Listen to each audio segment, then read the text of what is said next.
ছাত্রীরা, আশা করছি তোমরা সবাই ভালো আছো, সকলে সুস্থ আছো, সুরক্ষিত আছো।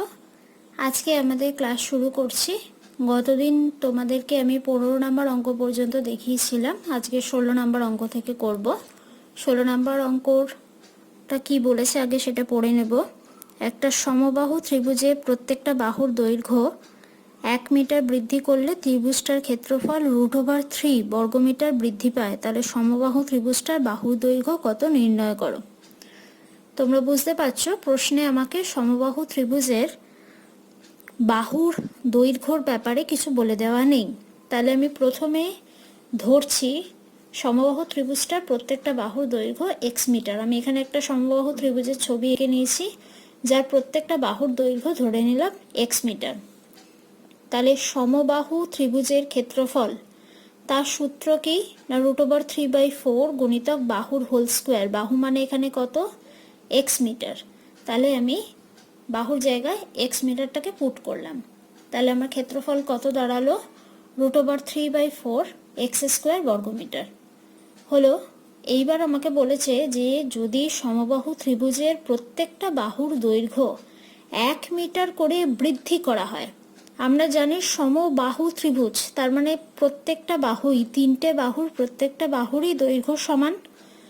আগে দৈর্ঘ্য ছিল x মিটার, এখন যদি 1 মিটার করে বাড়ে তাহলে দৈর্ঘ্যটা, নতুন দৈর্ঘ্যটা কত হবে না x + 1 মিটার, তাই তো? ত্রিভুজটার প্রত্যেকটা বাহুর দৈর্ঘ্য হবে x + 1 মিটার। তাহলে সেই ক্ষেত্রে সমবাহু ত্রিভুজের ক্ষেত্রফল কত হবে, √3/4 গুণিতক বাহুর হোল স্কোয়ার। বাহু মানে এখানে কত, x + 1। ঠিক আছে, তাহলে আমি কত লিখলাম, √3/4 গুণিতক x + 1 এর হোল স্কোয়ার। এইবার দুটোই মানে আগেরটা যেটা বার করেছিলাম সেটাও এই ত্রিভুজটারই ক্ষেত্রফল ছিল, আর এটা যেটা বার করলাম সেটা নতুন যে ত্রিভুজটা, মানে আগে যে ত্রিভুজটা ছিল তার দৈর্ঘ্যের সামান্য বৃদ্ধির পর যে নতুন ত্রিভুজটা উৎপন্ন হয়েছে তার ক্ষেত্রফল। এই দুটো ক্ষেত্রফলের পার্থক্য হচ্ছে √3। এটা আমাকে প্রশ্নে বলে দেওয়া হয়েছে। তাহলে আমি লিখছি যে √3/4 x + 1 মানে নতুন যে ত্রিভুজটা তার ক্ষেত্রফল মাইনাস পুরানো যে ত্রিভুজটা তার ক্ষেত্রফল, দুটোর পার্থক্য হলো √3। দুটো জায়গা থেকে √3 আমি কমন নিয়ে নিলাম। √3/4 ব্র্যাকেটের মধ্যে পড়ে থাকছে এই দুটো টার্ম। এইটাকে আমি a² - b² এর ফর্মুলা ব্যবহার করব, a + b a - b করার পর আমি এইটা পেলাম 2x + 1 গুণিতক 1, বাইরে একটা 1 পেলাম, এদিকে যে 4টা ছিল এই পাশে গুণ হয়ে গিয়ে এটা হয়ে গেল শুধু 4। তাহলে আমার পুরো ইকুয়েশনটা হলো 2x + 1 = 4। তাহলে x মানে কত হবে, x এর মান হচ্ছে 3/2, 3/2 মানে 1.5। তাহলে আমি লিখছি যে সমবাহু ত্রিভুজটার প্রত্যেকটা বাহুর দৈর্ঘ্য হলো 1.5 মিটার। এটাই আমাকে প্রশ্নে জানতে চাওয়া হয়েছিল। তাহলে আমি সমবাহু ত্রিভুজের প্রত্যেকটা বাহুর দৈর্ঘ্য নির্ণয় করলাম। চলে যাব পরবর্তী অঙ্কে। পরের অঙ্ক 17টা। 17 অঙ্কটা আগে প্রশ্নটা পড়ে নেব। একটা সমবাহু ত্রিভুজ এবং বর্গক্ষেত্রের ক্ষেত্রফলের অনুপাত √3:2। বর্গক্ষেত্রটা কর্ণের দৈর্ঘ্য 60 সেন্টিমিটার হলে সমবাহু ত্রিভুজের পরিসীমা কত হবে। প্রশ্নে যা যা লেখা রয়েছে আমি আগে সেটা খাতায় লিখে নিয়েছি। সমবাহু ত্রিভুজের ক্ষেত্রফল আর বর্গক্ষেত্রের ক্ষেত্রফল দুটোর অনুপাত হচ্ছে √3:2। সমবাহু বর্গক্ষেত্রের কর্ণের দৈর্ঘ্য বলে দিয়েছে আমাকে 60 সেন্টিমিটার। তাহলে বর্গক্ষেত্রটার প্রত্যেকটা বাহুর দৈর্ঘ্য কি সেটা কি আমাকে প্রশ্নে বলে দিয়েছে, বলে দেয়নি। তাহলে আমি ধরে নিলাম যে বর্গক্ষেত্রটার প্রত্যেকটা বাহুর দৈর্ঘ্য হচ্ছে x সেমি। বর্গক্ষেত্রের কর্ণের দৈর্ঘ্যের যে সূত্রটা এর আগের অধ্যায়ে আমরা জেনেছি, এখানে সেই সূত্রটা ব্যবহার করব। সূত্রটা হলো √2 গুণিতক বাহু। বাহু মানে হচ্ছে এখানে x, তাহলে মানে আমি বসাচ্ছি √2 গুণিতক x। শর্ত অনুসারে √2 গুণিতক x = 60, যেটা আমাকে প্রশ্নে বলে দিয়েছে। তাহলে আমি লিখলাম x √2 = 60, মানে x সমান কত হলো না 60/√2। এটা হয়ে গেল আমার বর্গক্ষেত্রের বাহুর দৈর্ঘ্য। তাহলে বর্গক্ষেত্রটার ক্ষেত্রফল কত হবে না বাহু গুণিতক বাহু। বাহু মানে কত আমরা বার করে নিয়েছি, 60/√2, তাহলে বাহু গুণিতক বাহু মানে কত হবে 60/√2 গুণিতক 60/√2, তাহলে কত পেলাম আমি 60 গুণিতক 60/2, √2 গুণিতক √2 করলে 2 আসবে, এটা সমান 2 হয় আমরা জানি। তাহলে নিচেটায় শুধু 2 হলো আর ওপরেরটা দুটোর গুণফল, কাটাকুটি করলাম, করার পর আমি পেলাম 1800 বর্গ সেন্টিমিটার। এইবার আমি ধরছি সমবাহু ওই ত্রিভুজটার প্রত্যেকটা বাহুর দৈর্ঘ্য হচ্ছে y সেন্টিমিটার। তাহলে সমবাহু ত্রিভুজটার ক্ষেত্রফল কত হবে না √3/4 গুণিতক বাহুর হোল স্কোয়ার। বাহু মানে এখানে y, তার মানে হলো √3/4 গুণিতক y এর হোল স্কোয়ার, তার মানে এই এত বর্গ সেন্টিমিটার পেলাম। এইবার আমাকে প্রশ্নে যেরকম বলেছে সেই অনুযায়ী আমি একবার লেখার চেষ্টা করলাম, লিখছি সমবাহু ত্রিভুজের ক্ষেত্রফল অনুপাত বর্গক্ষেত্রের ক্ষেত্রফল। সমবাহু ত্রিভুজের ক্ষেত্রফল আমরা এইটা নির্ণয় করেছি আর বর্গক্ষেত্রের ক্ষেত্রফল আমরা এইটা নির্ণয় করেছি, তাহলে এইটা অনুপাত 1800 এটা লিখলাম। আর প্রশ্নে আমাকে বলে দিয়েছে এই অনুপাতটা হচ্ছে √3:2, তার মানে আমি প্রশ্নানুসারে এই দুটোর অনুপাতকে আমি তুলনা করছি। তুলনা করে আমি এখানে সিম্পল ক্যালকুলেশন হয়েছে, স্টেপ বাই স্টেপ তোমরা ক্যালকুলেশনটা ফলো করো। দেখো এখানে √3/4 y square is equal two √3/2, 1800টা এইদিকে নিয়ে গেছি, গুণ হয়ে গেছে।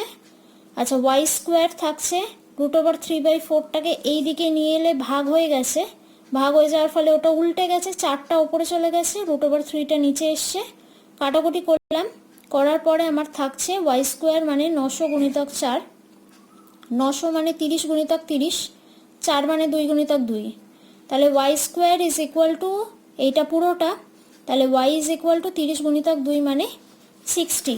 y মানে কি ধরেছিলাম, y মানে ধরেছিলাম সমবাহু ত্রিভুজটার প্রত্যেকটা বাহু, তাহলে সমবাহু ত্রিভুজটার প্রত্যেকটা বাহুর দৈর্ঘ্য কত হলো না 60 সেন্টিমিটার। তাহলে সমবাহু ওই ত্রিভুজটার পরিসীমা কত হবে, পরিসীমা মানে কি, পরিসীমা হচ্ছে 3টে বাহুর দৈর্ঘ্য সমষ্টি, তাহলে 3 গুণিতক বাহু, 3 গুণিতক বাহু মানে এখানে 3 গুণিতক 60, তাহলে কত হলো না 180 সেন্টিমিটার হলো। এইটা হয়ে গেল আমার সমবাহু ত্রিভুজের পরিসীমা। তাহলে 17 নম্বর অঙ্কে আমার প্রশ্নে যা বলেছিল আমি সেটা নির্ণয় করতে পারলাম।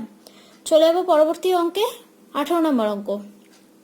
18 নম্বর অঙ্কে বলেছে একটা সমকোণী ত্রিভুজ যার অতিভুজের দৈর্ঘ্য এবং পরিসীমা যথাক্রমে 13 সেন্টিমিটার আর 30 সেন্টিমিটার, ওই ত্রিভুজের ক্ষেত্রফল কত। একটা সমকোণী ত্রিভুজ এবিসি, একটা সমকোণী ত্রিভুজ আমি এঁকেছি। এই সমকোণী ত্রিভুজের বি কোণটা হচ্ছে 90 ডিগ্রি কোণ। আচ্ছা এসিটা অতিভুজ, তোমরা নিশ্চয়ই বুঝতে পারছো এসিটা অতিভুজ, এসি অতিভুজের মানটা হচ্ছে 13 সেন্টিমিটার আমাকে বলে দিয়েছে। আর কি বলেছে না ত্রিভুজ এবিসি এর পরিসীমা বলে দিয়েছে 30 সেন্টিমিটার। আচ্ছা শুধুমাত্র একটাই বাহু অতিভুজের মান বলা রয়েছে, লম্ব বা ভূমি কারোরই মান কিন্তু বলা নেই। আমি ধরে নিলাম যে ভূমি মানে BC is equal to y centimetre আর লম্ব এবির মান ধরে নিয়েছি x সেন্টিমিটার।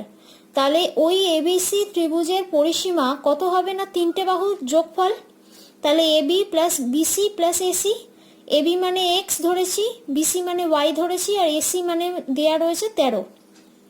তাহলে আমি শর্তানুসারে লিখছি, পরিসীমার মান আমাকে বলে দিয়েছে প্রশ্নে 30, তাহলে আমি লিখলাম x প্লাস ওয়াই প্লাস 13 সমান 30। এটাকে আমি একটা ইকুয়েশন ফর্ম করলাম, ইকুয়েশনটা হলো আমার x plus y is equal to 17, এটা হয়ে গেল আমার ইকুয়েশন নাম্বার 1। এটাকে আমি পরবর্তী সময় অন্য জায়গায় ব্যবহার করব। আচ্ছা এবার আসছি আমি পিথাগোরাসের উপপাদ্য এখানে কাজে লাগাতে পারছি, কারণ এবিসি একটা সমকোণী ত্রিভুজ। পিথাগোরাসের উপপাদ্য অনুযায়ী লম্ব স্কোয়ার ভূমি স্কোয়ার, লম্ব স্কোয়ার প্লাস ভূমি স্কোয়ার সমান অতিভুজের স্কোয়ার, লম্ব মানে এবি, ভূমি মানে বিসি, অতিভুজ মানে এসি। তাহলে আমি পেলাম x square plus y square is equal to 13 square, a square plus b square formula ব্যবহার করেছি, a plus b whole square minus 2ab is equal to 169, 13 whole square মানে 169। আচ্ছা এ প্লাস বি মানে x plus ওয়াইটা আগেই মান পেয়েছিলাম 17, এখানে 17টা বসিয়েছি, পাশে লিখেছি 1 নম্বর সমীকরণ থেকে পাই, ঠিক আছে। আচ্ছা এবার তাহলে হলো কি ব্যাপারটা, 17 হোল স্কোয়ার মানে 289 minus 2xy is equal to 169। এবার মানে ইকুয়েশন যেরকমভাবে সলভ করে সেরকমভাবে একটা শর্ট ফর্মে নিয়ে এসেছি আমি, xy ইজ ইকুয়াল টু 60। তোমরা ইকুয়েশনটা নিজেরা খাতায় করলেই বুঝতে পারবে, খুব ইজি ইকুয়েশন। আচ্ছা, এইবার সমকোণী ত্রিভুজের এক্স মানে কি ছিল, এক্স মানে ছিল লম্ব আর ওয়াই মানে কি ছিল ভূমি। তাহলে লম্ব গুণিতক ভূমি মানে আমি পেলাম 60 সেন্টিমিটার। এটাই আমি নির্ণয় করেছি এই সবে। এইবার ওই ত্রিভুজের ক্ষেত্রফল, ক্ষেত্রফলের সূত্র হিসেবে আমি লিখতে পারি হাফ ভূমি উচ্চতা। ভূমি আর উচ্চতা, উচ্চতা মানেই হচ্ছে আমার লম্ব। এই দুটোর গুণফল কত না 60, আমি এই সবে নির্ণয় করেছি। তাহলে এই দুটোর গুণফল হিসেবে আমি 60টা পুট করলাম আর হাফটা থাকছে, হাফের সাথে 60 কাটাকুটি হলো, কত হলো না 30 বর্গ সেন্টিমিটার হলো। এই হয়ে গেল আমার এবিসি সমকোণী ত্রিভুজের ক্ষেত্রফল। আমার 18 নম্বর অঙ্ক পর্যন্ত হলো। আসছি পরবর্তী অঙ্কে। 19 নম্বর অঙ্কটা শুরু করছি। 19 নম্বর অঙ্কটায় প্রশ্নটা আগে পড়ছি। একটা সমকোণী ত্রিভুজের সমকোণ সংলগ্ন বাহু দুটো দৈর্ঘ্য 12 সেন্টিমিটার 5 সেন্টিমিটার।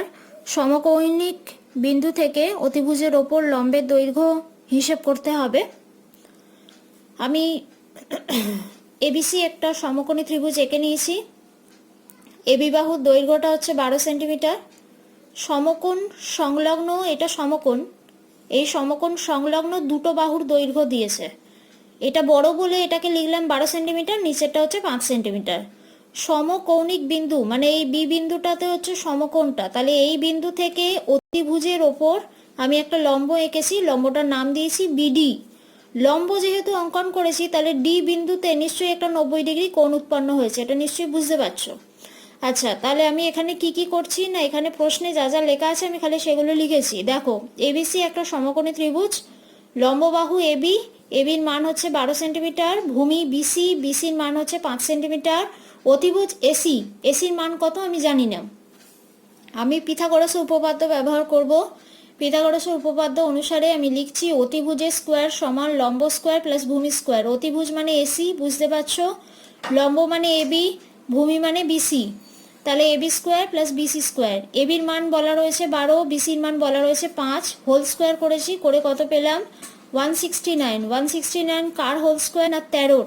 তাহলে AC square is equal to 13 square, মানে এসি কত পেলাম না 13। তাহলে এবিসি ত্রিভুজের এসি অতিভুজের দৈর্ঘ্য পেয়ে গেলাম 13 সেন্টিমিটার। মানে যে এসির দৈর্ঘ্যটা আমার দেয়া ছিল না আমি সেটা সবার আগে নির্ণয় করলাম।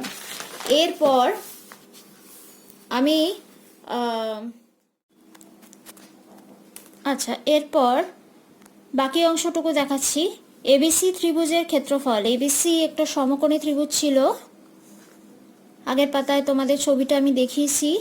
এবিসি সমকোণী ত্রিভুজ, এর একটা লম্ব এঁকেছিলাম। আচ্ছা, এবিসি ত্রিভুজের ক্ষেত্রফল কত হবে, হাফ ভূমি উচ্চতা, ভূমি মানে বিসি, উচ্চতা মানে এবি, দুটোর মানই আমরা জানি, দুটোর মান পুট করলাম, করে ক্ষেত্রফলটা বার করলাম। আচ্ছা, ধরে নিচ্ছি যে বিডি যে লম্বটা অঙ্কন করেছি সেই লম্বটার দৈর্ঘ্য হচ্ছে 8 সেন্টিমিটার। আচ্ছা, আমি এবার ভালো করে লক্ষ্য করে দেখো, এই যে তোমরা এসি যে বাহুটা পেলে, মনে করো এই ত্রিভুজটাকে তুমি ঘুরিয়ে নিয়েছো, ঘুরিয়ে নিলে এই রকম দেখতে লাগবে, তো এই ত্রিভুজটাকে ঘুরিয়ে নিয়েছো, এই দিক বরাবর ঘুরিয়েছো, এরমভাবে ঘুরিয়ে নিয়েছো, ঘুরিয়ে নিলে বিটা ওপরে চলে যাচ্ছে, এসিটা নিচে আসছে, এইরমভাবে ত্রিভুজটা কল্পনা করলাম। তাহলে এই ক্ষেত্রে এই এসিটা কত হয়ে গেল না ভূমি হয়ে গেল, আর বিডিটা কত হলো না লম্ব হলো। ঠিক আছে, আমি বিডিটার মান কত সেটা নির্ণয় করার চেষ্টা করছি। আমি ধরে নিলাম যে বিডি এর মানটা হচ্ছে এইচ। ঠিক আছে, তাহলে এই এবিসি ত্রিভুজের ক্ষেত্রফল হিসাবে আমরা লিখতে পারি হাফ ভূমি গুণিতক উচ্চতা। উচ্চতা মানে কিন্তু বিডি, ভূমি মানে এখানে এসি, উচ্চতা মানে বিডি। এসির জায়গায় কত বসাবো না 13, 13টা আমরা নির্ণয় করেছি, এসির মান 13, তাহলে এখানে বসালাম 13, আর বিডি মানে কত না এইচ। ঠিক আছে, তাহলে হাফ গুণিতক 13 গুণিতক এইচ। প্রশ্নানুসারে আমি লিখব বা শর্তানুসারে লিখছি হাফ 13 গুণিতক এইচ ইজ ইকুয়াল টু 30। 30টা আমরা আগেই পেয়েছি, এই যে ক্ষেত্রফল দুটো এই একই ত্রিভুজের ক্ষেত্রফল, তাহলে দুটো ক্ষেত্রেই ত্রিভুজের ক্ষেত্রফলটা সমান হওয়ার কথা, তার মানে এই দুটো ইজ ইকুয়াল টু, মানে এই দুটো সেম হবে, দুটোকে আমি তুলনা করতে পারবো এবং সেই তুলনা করে আমি এইচ এর মানটা পেলাম 4.615 সেন্টিমিটার। ভাগটা নিজেদেরকে করতে হবে, করে দেখবে এর মানটা আসবে 4.615 সেন্টিমিটার। হলো, এইটা হয়ে গেল আমাদের 19 নাম্বার অঙ্ক। আসছে আমাদের পরবর্তী অঙ্ক 20। আচ্ছা, 20 নাম্বার অঙ্কে আসছি। 20 নাম্বার অঙ্কের প্রশ্নটা আগে পড়ে নেব। বলেছে 3 সেন্টিমিটার, 4 সেন্টিমিটার, 5 সেন্টিমিটার দৈর্ঘ্যের বাহু বিশিষ্ট একটা সমকোণী ত্রিভুজাকার ক্ষেত্রে থেকে একটি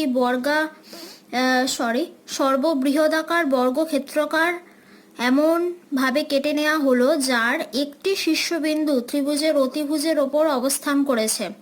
তাহলে এই বর্গাকার ক্ষেত্রটার বাহুর দৈর্ঘ্য কত হিসেব করতে হবে। আমি দেখো ছবিটা এঁকে দিয়েছি। এবিসি একটা সমকোণী ত্রিভুজ। এই সমকোণী ত্রিভুজের এসিটা হচ্ছে অতিভুজ। এই এসি অতিভুজের ওপরে একটা বিন্দু থাকবে, এর ভেতরে একটা বর্গক্ষেত্র এঁকেছি, একটা বর্গক্ষেত্র যার একটা বিন্দু সেই অতিভুজের ওপরে অবস্থান করেছে। ঠিক আছে, আমি লিখে দিচ্ছি যে এবিসি সমকোণী ত্রিভুজ, এবি বাহুর দৈর্ঘ্য ধরলাম 4, বিসি 3 সেন্টিমিটার, অতিভুজ এসি 5 সেন্টিমিটার। তাহলে এই ত্রিভুজের ক্ষেত্রফলটা কত হবে? হাফ ভূমি উচ্চতা। ঠিক আছে, ত্রিভুজের ক্ষেত্রফলটার কেন দরকার পড়বে সেটা একটু পরেই আমি এক্সপ্লেন করব। ত্রিভুজের ক্ষেত্রফলটা হচ্ছে কত না হাফ গুণিতক ভূমি গুণিতক উচ্চতা। ভূমি মানে এখানে কত? ভূমি মানে বিসি, বিসির মান কত না 3, আর উচ্চতা মানে এবি, এবির মান কত না 4। দুটোর মান পুট করেছি, কাটাকুটি করেছি, কত বেরিয়েছে? 6 বর্গ সেন্টিমিটার। হলো, এইবার এর ভেতরে যে বর্গক্ষেত্রটা রয়েছে BFDE, যে বর্গক্ষেত্রটা রয়েছে, ছবি দেখতে পাচ্ছ তোমরা, BFDE যে বর্গক্ষেত্রটা রয়েছে, এই বর্গক্ষেত্রটা ধরছি প্রত্যেকটা বাহুর দৈর্ঘ্য হলো x। তাহলে BF এই বাহুটার দৈর্ঘ্য কত হলো? নিশ্চয়ই x হবে। এটা x, এটা x, এটা x, এটাও x। হলো, তাহলে এই বর্গক্ষেত্রটার ক্ষেত্রফল কত হবে? এই BFDE বর্গক্ষেত্রটার ক্ষেত্রফল কত হবে না বাহু স্কোয়ার, বাহু মানে এখানে কত না x, তাহলে x এর স্কোয়ার, এত বর্গ সেন্টিমিটার। হলো, এইবার ভালো করে লক্ষ্য করে দেখো এই ড্রয়িংটা। দেখো এইটা বড় সমকোণী ত্রিভুজটা, এটার ভেতর থেকে এই বর্গক্ষেত্রটা যদি আমি বাদ দিয়ে নিই বা এই বর্গক্ষেত্রটা যদি কেটে দিই, তারপরেও এখানে দুটো টুকরো টুকরো সমকোণী ত্রিভুজ কিন্তু থেকে যাচ্ছে। এইটা একটা সমকোণী ত্রিভুজ, এইটা কিন্তু আর একটা সমকোণী ত্রিভুজ আমরা পেয়ে গেলাম। পাচ্ছি তো? এইবার এই দুটো ত্রিভুজের ক্ষেত্রফল কত আমি সেটা নির্ণয় করার চেষ্টা করব। এই ত্রিভুজটার নাম কি? AED, আর এটার নাম কি? DFC। হলো, আমি প্রথমে আসছি ত্রিভুজ AED। এই ত্রিভুজটার ক্ষেত্রে লম্বকে এর মান কত না 4 - x। এইখান থেকে এতটা পর্যন্ত পুরোটা ছিল 4, এর মধ্যে থেকে এইটুকু অংশ যদি x হয় তাহলে বাকি অংশটা কত হবে না 4 - x হবে। আর ইডি ভূমির মান কত না x সেন্টিমিটার। তাহলে AED এই ত্রিভুজটার ক্ষেত্রফল কত হবে না হাফ গুণিতক ভূমি গুণিতক উচ্চতা। ভূমি মানে ভূমির জায়গায় ভূমির মান, উচ্চতার জায়গায় উচ্চতার মান বসালাম। হলো, এইবার ত্রিভুজ DFC এর ক্ষেত্রে দেখতে পাচ্ছ ছবিতে DFC, এইটা পুরোটা ছিল 3 সেন্টিমিটার, এর মধ্যে থেকে এখান থেকে এতটা হচ্ছে x, তাহলে বাকি অংশটা কত হবে না 3 - x। তাহলে FC এর মান কত হবে? FC এর মান হবে 3 - x। এটাই হয়ে যাচ্ছে ভূমি। লম্ব মানে কি? লম্ব মানে DF এর মান কত না x সেন্টিমিটার, যেহেতু বর্গক্ষেত্রের বাহুটা হচ্ছে x। তাহলে এই DFC এই ত্রিভুজের ক্ষেত্রফল কত হবে না হাফ গুণিতক ভূমি গুণিতক উচ্চতা। ভূমি মানে 3 - x, উচ্চতা মানে x। হলো, তাহলে এই পুরো ত্রিভুজটার ক্ষেত্রফল, এটার মানে এটার ক্ষেত্রফল প্লাস এটার ক্ষেত্রফল প্লাস এটার ক্ষেত্রফল, তিনটে টুকরোর ক্ষেত্রফল, টোটালটা কার সাথে সমান হবে না এই বড় এবিসি ত্রিভুজের ক্ষেত্রফলটার সাথে সমান হবে, সেটাই আমি লিখেছি। ত্রিভুজ এবিসি এর ক্ষেত্রফল মানে ত্রিভুজ এইডি, তারপরে বর্গক্ষেত্রটা, তারপরে ছোট আরেকটা যে সমকোণী ত্রিভুজটা রয়েছে তার ক্ষেত্রফল, সবকটার ক্ষেত্রফল প্লাস প্লাস প্লাস দিয়ে লিখলাম। লেখার পর আমি একটা এরকম ইকুয়েশনের ফর্মেশন পেয়েছি।